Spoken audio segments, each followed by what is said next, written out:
Buenos días, compañeros y profesores. El día de hoy vamos a tocar el tema de clasificación de los suelos. Nuestro grupo está conformado por los alumnos Luis González Soto, Wilfredo Montoya Sosaya y el que les habla, Daniel Lovera Miranda. Para comenzar, vamos a hacer una introducción a la geotecnia. La geotecnia es la aplicación de métodos científicos y principios de ingeniería para la adquisición, interpretación y uso del conocimiento de los materiales de la corteza terrestre y los materiales de la Tierra para la solución de problemas de ingeniería y el diseño de obras de ingeniería. O sea, en otras palabras, es la ciencia aplicada de predecir el comportamiento de la Tierra, los diversos materiales y procesos para hacer que la Tierra sea más adecuada para las actividades humanas y el desarrollo. La geotecnia es un campo muy extenso. ¿Por qué? Porque abarca la mecánica de suelos, la mecánica de las rocas y muchos aspectos de la geología, geofísica, hidrología y otras ciencias relacionadas. La geotecnia es practicada por geólogos de ingeniería e ingenieros geotécnicos. Los ejemplos de la aplicación de geotecnia incluyen la predicción, prevención o mitigación del daño causado por peligros naturales tales como avalanchas, flujos de lodo, deslizamientos de tierras, desprendimientos de rocas, sumilleros y erupciones volcánicas. La aplicación de la mecánica de los suelos, rocas y aguas subterráneas para el diseño, rendimiento previsto de las estructuras de tierra como las presas, la predicción de diseño y rendimiento de los cimientos de los puentes, edificios y otras estructuras artificiales en términos de suelo, y o roca subyacentes, control y predicción de inundaciones. Mi nombre es Luis González y les voy a ampliar de forma general el tema de clasificación de los suelos.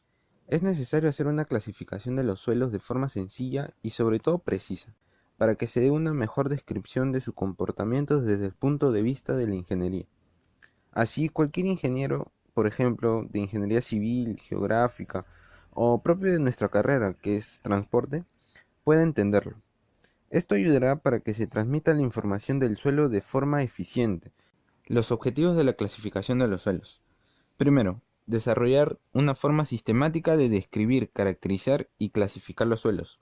Segundo, agrupar los suelos de características y propiedades geotécnicas similares. Y por último, correlaciones entre categorías de clasificación y propiedades geotécnicas relevantes. Ahora, hay dos sistemas de clasificación de suelos de uso común para propósitos de ingeniería. El primero es el SUCS, que es el Sistema Unificado de Clasificación de Suelos, y que se utiliza para casi todos los trabajos de ingeniería geotécnica. El segundo es el AASHTO, que en inglés es American Association of State Highway and Transportation Officials, y que se utiliza para la construcción de carreteras y todo lo que tenga que ver con infraestructura vial. Ahora, ambos sistemas utilizan los resultados de análisis granulométrico y también la determinación de los límites de Attenborough. Esto es para determinar la clasificación de los suelos por ambos métodos o por ambas clasificaciones. Las fracciones textuales del suelo son grava, arena, limo y arcilla. Esto es en general.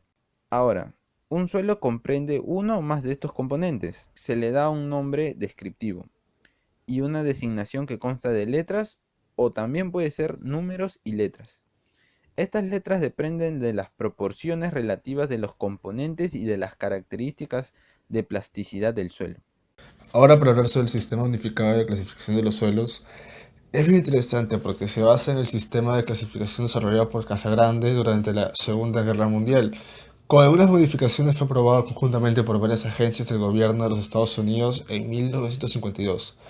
Refinamientos adicionales fueron hechas y actualmente está estandarizada como la norma ASTM D248793.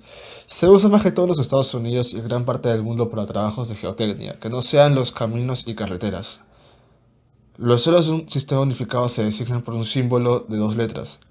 El primero considera que el principal componente de la Tierra y la segunda describe informaciones de la curva granulométrica o características de plasticidad. Ahora aquí tenemos una tabla de los símbolos del grupo SUX que es muy interesante. Por ejemplo, aquí podemos ver los tipos de suelo, que es la grava, la arena, limo, arcilla, orgánico, turba.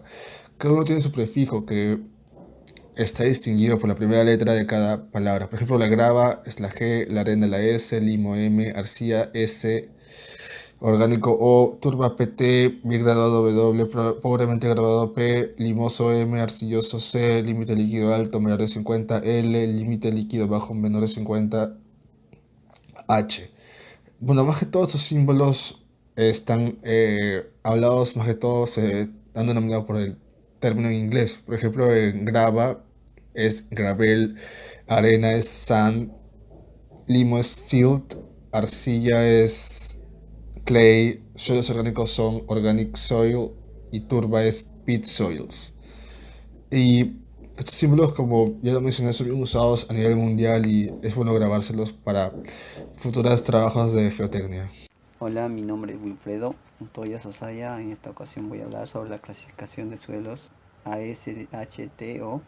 Este tipo de suelo provee una forma de utilizar los límites del líquido de plástico para obtener la clasificación de los suelos entre los grupos A4 y A7, para los cuales el hecho de tener más de un 35% de material más fino que en el tamiz número 200 es un factor muy esencial de la clasificación, ¿no?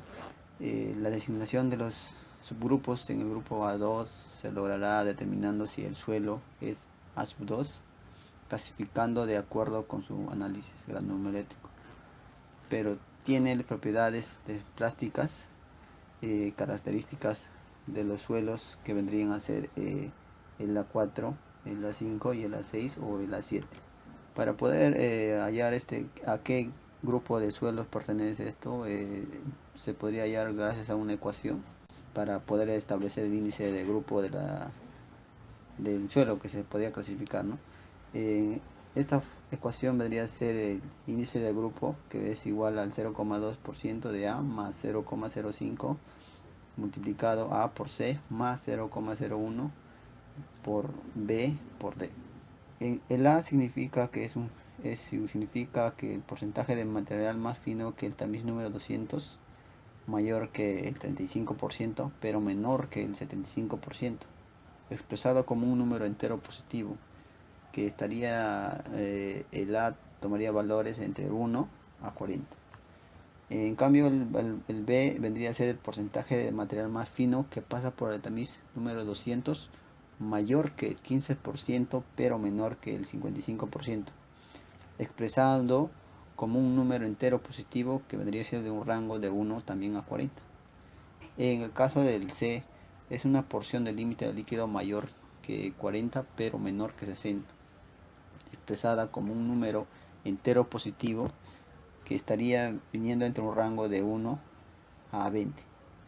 En cambio, el valor de D es la porción del índice de plasticidad mayor que 10, pero no excedente al 30%, expresada como un número entero positivo que vendría a ser también en el rango de 1 a 20. Esta es la carta de plasticidad de ASHTO.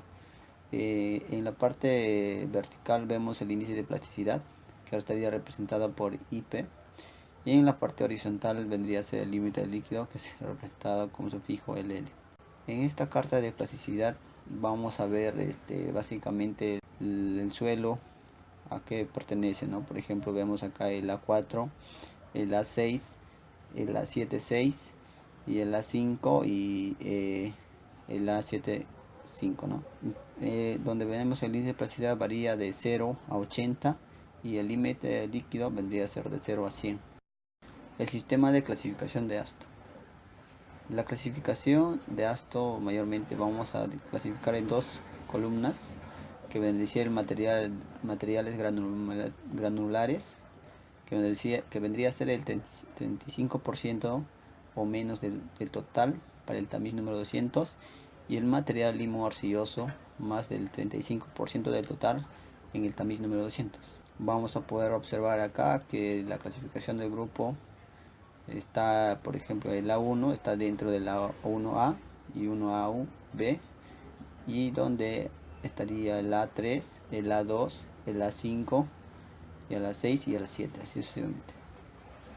También vamos a observar el porcentaje de material que pasa por el tamiz números 10, número 40 y número 200. Por ejemplo, si vemos que un material pasa por el tamiz número 10, como máximo tendría que pasar 250 máximo para que pueda estar en el grupo A1. Y si es en el número 40, tendría que ser el 30% máximo a 50% máximo. Y el número 200 sería de 15 a 25 máximo.